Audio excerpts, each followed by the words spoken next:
Welcome to this week's Bite Size. Thank you, either for your courage or your curiosity, for choosing to listen to a bite size called The F Word. I don't know which F word you were thinking of when you saw the title. The one we're going to focus on is feedback, so if you're hoping for a different one, you may want to stop listening now. If you're still listening, thank you again. This bite size will follow on very nicely from the information we shared with you in last week's Leader and Manager brief, summarising the support available for the staff survey question. My immediate manager gives me clear feedback on my work. The reason this bite size is called the F word is I think it's a bleeping shame that we have to have a special word for these types of conversations. That special word makes them different, unusual or special, rather than normal, familiar and everyday. I've been reflecting on the reason this might be the case. What I notice is that for most people, which could include you and certainly includes me, when someone says, "Can I give you some feedback?" even if what's said on the outside is yes, of course, what happens on the inside is likely to be a bit of a stomach flip or a buttock clench and a little voice saying, "Oh no, what have I done wrong?" It seems that when the word feedback is used, the interpretation is criticism, that feedback implies some kind of failure. Feedback at its core is just information, somebody else's perception about a situation, and it's information that the receiver can make a choice about what they do with. As Sheila Heen reminds us, learning to receive feedback from each other is what leadership is all about. It turns out there is a psychological basis for the common response to a potential or actual criticism. Our brain views criticism as a threat to our survival, and so it tries to protect us from the threat it perceives, the threat to our place in the social order. We looked at Maslow's hierarchy of needs in the Maintaining Motivation in Uncertain Times bite size. When feedback is received, it's potentially perceived as criticism. It impacts between the social and safety levels. Social because it threatens our need to feel loved by others and our sense of belonging to a group, and as a result, safety because it threatens our psychological safety. Or as Daniel Goleman says, threats to our standing in the eyes of others are remarkably potent biologically, almost as powerful as those to our very survival. This results in something called negativity bias. Our brains have evolved separate, more sensitive brain circuits to handle negative information and events, and they process what they perceive as negative things more thoroughly than positive ones, which means that it's like Velcro for the bad and Teflon for the good. In our roles as leaders, it can be tempting to think of it as being our job to give feedback, and true enough it is. Well, part of it, and certainly not all of it. In the coaching bite size, we described questioning and listening as being heads and tails on the same coin, inextricably linked and continually impacting one another. The same is true for giving feedback. To be clear, that doesn't mean we give feedback and others receive it. Whilst being able to give feedback effectively is important, our ability to listen and respond to others' feedback is equally and maybe even more important. Remarkable leadership is about learning to receive feedback as graciously as we give it. Building on that, and almost counterintuitively, the single biggest thing we can do to have our feedback to be more influential is consistently listen to the feedback we've been given by others. No matter how unskillfully or inelegantly it may be given. Through all the bite sizes, we've regularly talked about the power of you role modelling the behaviour you want to see in others. Never is that truer than in relation to receiving feedback. Let's start there then. How do you receive feedback effectively? Asking for what you want helps you get it. Or as Maya Angelou says, ask for what you want and be prepared to get it. If we're currently not receiving as much feedback as we would like or need, then asking for more is a good place to start. To support those around us to give us feedback and for it to be useful and specific. When asked, please give me some feedback, most people won't know what to say or even where to begin. A more specific question, for example, so about my communication, what one thing I do well, and what one thing would you ask me to do differently, is likely to make it a more effective exchange for both people. Building on the power of listening bite size, Mastering receiving feedback starts with listening well, and when we say well, we mean actively. Active listening is the purest and most influential form of listening, and as a quick reminder, active listening is about paying attention to focus on what we're hearing and closing the loop by sharing with the giver what we've taken from what they've said. In essence, active listening is demonstrating that what we're hearing, without judgment, what we're being told. It provides the added benefit of demonstrating our commitment to our shared relationship, because our action of focusing totally on the communication clearly indicates the importance we attach to what the other person has to say. As we said in a previous bite size, what people need is a darn good listening to. In true format style, we've talked about why you should want to improve your skill for receiving feedback through listening actively, reminded you of what active listening is. Now let's explore how to do it in this context. There are 4 simple steps to the process of receiving feedback effectively. Active listening at micro level is the first one. This is about engaging our analytical brain by paying attention to the detail. So what is the message? What is the emotion, etc.? This creates distance from our emotional brain, which will enable us to think more clearly, so reminds us of that balance of thinking and feeling we've explored in previous bite sizes. This will support us to summarise and reflect back each point we hear and any emotion we notice, so the feedback giver can hear what we've listened to, and it also gives them a chance to correct or clarify. Repeat this process like a series of mini PDSAs until all their points have been made. Step 2 is also about active listening, this time on a macro level. Once they've finished, the second step uses our active listening again to provide a summary of the entirety of the feedback, our summary of the whole of their message and any emotion. Step 3 is about thanking and recognising the giver. It's absolutely vital that we say thank you for the feedback that they've shared with us, irrespective of the content or whether we agreed with it or not. Sometimes that may be all we choose to say at this point. It's by building our reputation as someone genuinely interested in hearing feedback that creates an environment where we continue to be given the constructive and vital feedback for our future development. If we don't say thank you, they're unlikely to try again, which will cut off our access to this invaluable information about what it might be useful for us to continue to do or do differently. So the final stage 4 then is probe to understand. It is possible and maybe even likely that the feedback we receive may not be clear or specific, so we might feel unclear about how they would like us to be more effective in the future. If this is the case, after genuinely thanking them for their feedback, we can ask questions to understand it more effectively. So for example, it might be things like, to help me be even clearer, tell me more about, or when you said I wasn't being supportive, what was it that I did or didn't do that gave that impression? Or when was that? Or what would you prefer that I do instead? We all need people who will give us feedback. That's how we improve. Not only does this help us improve, it also sets the tone for our relationships and opens the possibility for others to be receptive to the feedback we offer in service of their growth and development. We already know from the quote from the Exeter Business School that the first step to improve our feedback praxis is to receive it well.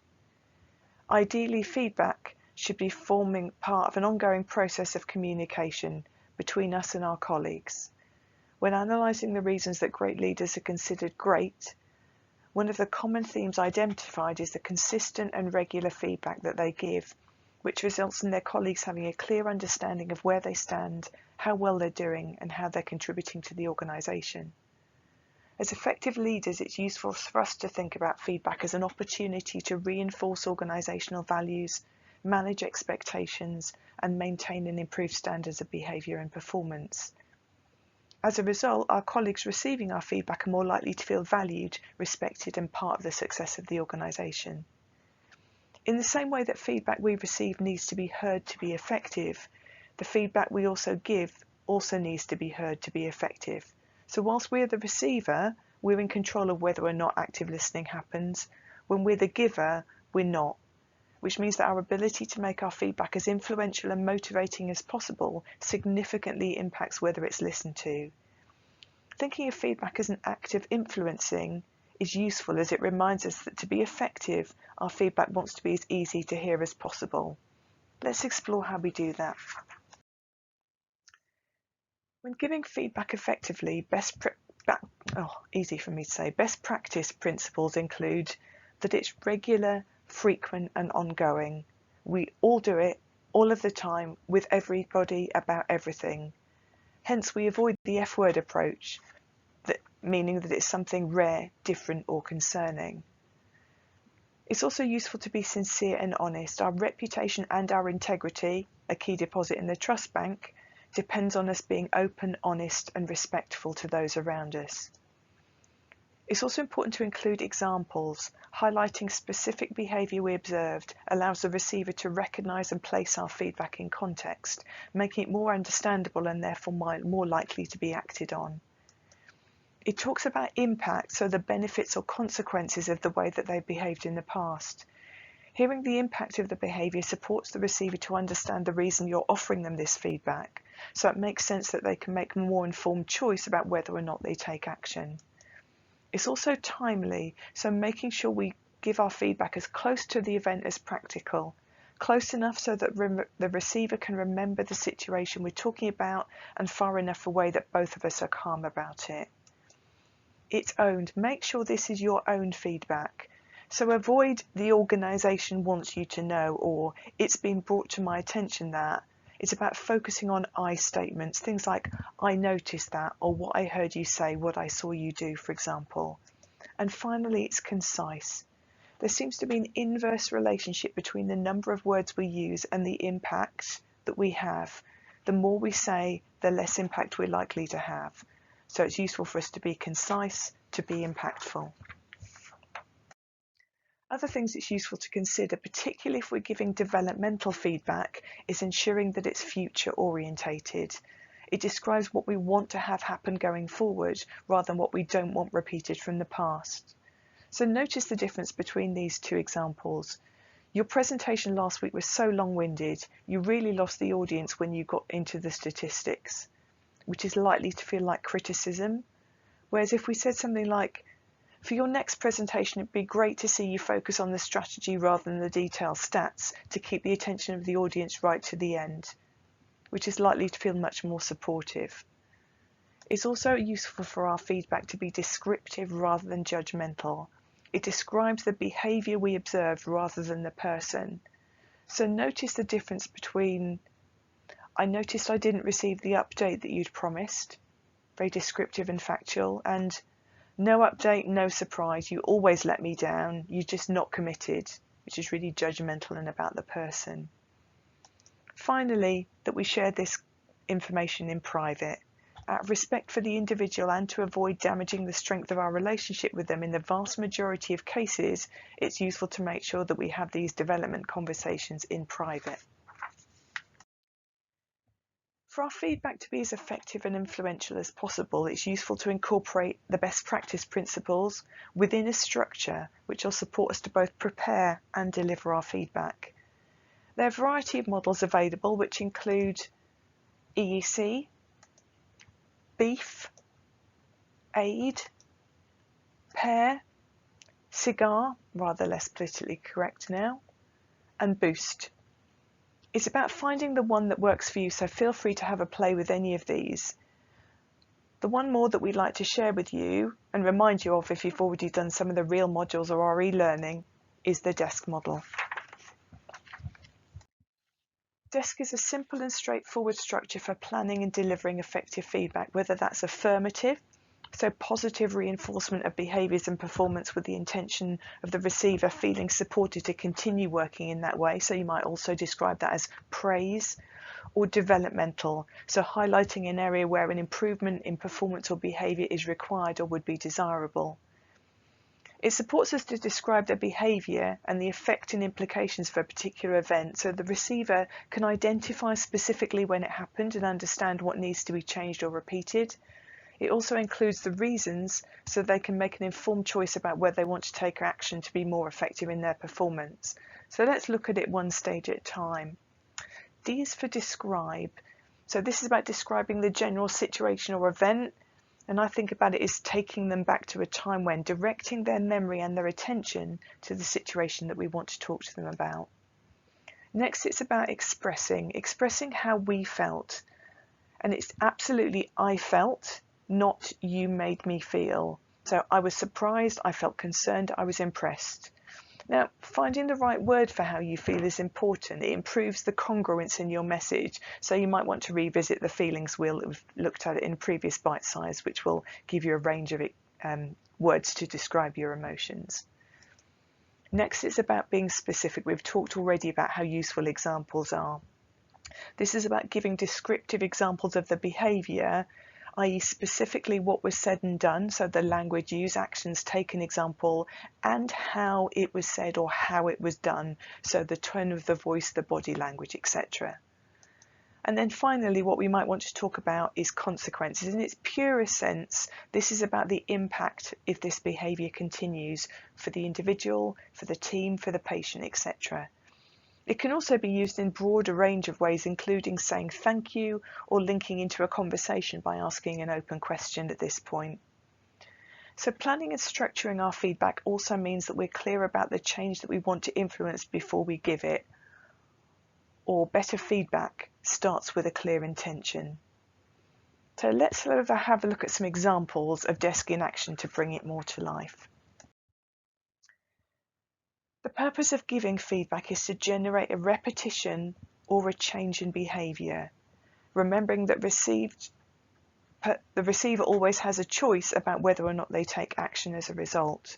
So being structured, concise, specific and clear with the feedback we offer increases the chance of it being both heard and acted on. So let's look at desk in action. I wanted to have a conversation with you about handover this morning when we were discussing Mrs. Price. I was concerned when Andy was talking about her visit. You started speaking before she'd finished, saying, yeah, but you weren't really finished because you didn't finish your System 1 notes. The volume of your voice was louder than hers, which meant that the rest of the team couldn't hear what she said, and we then had to rush through the last couple of patients because she'd had to repeat what she'd said. In future, please wait until someone else has finished speaking before you contribute, and if you've got concerns about someone else's work, raise them one-to-one rather than in handover. What do you think about what I've said? So that was a developmental example. Let's have a look at an affirmative one. So I wanted to have a conversation with you about handover this morning when we were discussing Mrs. Price. I was impressed when Jo spoke over you and said that you hadn't updated your System 1 because you stayed really calm and asked her which parts she felt you hadn't completed. This meant that the misunderstanding was cleared up and we could proceed calmly with the rest of the handover. What were your thoughts about this situation? We know from our earlier brief look at how brains work that even when we apply best practice principles and plan and deliver our feedback in a structured way, we may still encounter some unexpected reactions in response to these types of conversations until they become much more common and everyday. With that in mind, I thought it'd be useful to talk a little bit about what we can do if or when we encounter these reactions. We're going to look at a mnemonic called HEAR. So H stands for hear and articulate the individual's reaction in a non-judgmental way. We've talked a lot about the importance of listening in relation to feedback. When we're noticed, we feel heard. In the same way we want to be descriptive rather than judgmental when we're giving feedback, we want to demonstrate that at this point too, as well as taking responsibility for our observations. So we might say something like, I noticed that you've gone quiet, or you seem to be having some strong emotions around this. E stands for explore, using neutral language to understand what's driving the reaction. This is another great opportunity to use our open questions from the coaching bite size. It's useful to make a conscious decision about whether we ask, what do you think about, or how do you feel about, as our question will point their attention at whichever we ask about, and as a result impact their levels of thinking and feeling. So we might say, so what are you thinking at the moment? Or what is your reaction about? That would be another useful question. A is about acknowledge and validate what you hear the person saying. By sharing our observations in a way that gives the other person the opportunity to either validate or correct them. Hence there's an arrow between E and A, as sometimes we might go through a number of iterations here. And an example would be, it sounds like this feedback doesn't seem fair to you given how hard you've been working. I can imagine this must be frustrating. And finally, R stands for refocus. This is about refocusing the individual on what's true about the feedback and what they can do about it. Explore with them the elements of the feedback that they can recognise, even if they don't recognise it in its entirety, and the options they may want to explore to address them. So, what about the feedback do you recognise or do you agree with, and what can you do to address these situations or issues? Okay, so moving on to the takeaways from this bite size then. In an ideal world, we won't need the F word at all because these types of conversations will be common and valued. Brain negativity bias means we'll want to give more praise than development feedback. Aim for a ratio of 4 to 1. When asking for feedback, be specific about what you want. For our feedback to be more influential, we'll want to consistently listen to the feedback that we're given. Effective feedback follows the best practice principles, and then DESC supports us in planning and delivering feedback effectively. And then finally, HERE supports us with dealing with some maybe potentially unexpected reactions. So thinking about how you can put that into practice then, think about the elements of the feedback that you already do well when you're receiving and when you're giving, so you can do more and build on those. Which is the first element of what we've looked at today that you might want to do some more work on to improve? What one action will you take today that will begin that development? There's no time like the present. And how much feedback do you currently receive? So what will you do to receive more? Because that's how we learn and grow. And finally, who is going to be the first person you will try out your improved feedback skills with? So focusing on a particular situation, and choose somebody relatively gentle. Okay, so as usual, here are the other sources of support. I really would value your feedback on how these bite sizes are working, and I look forward to working with you next time.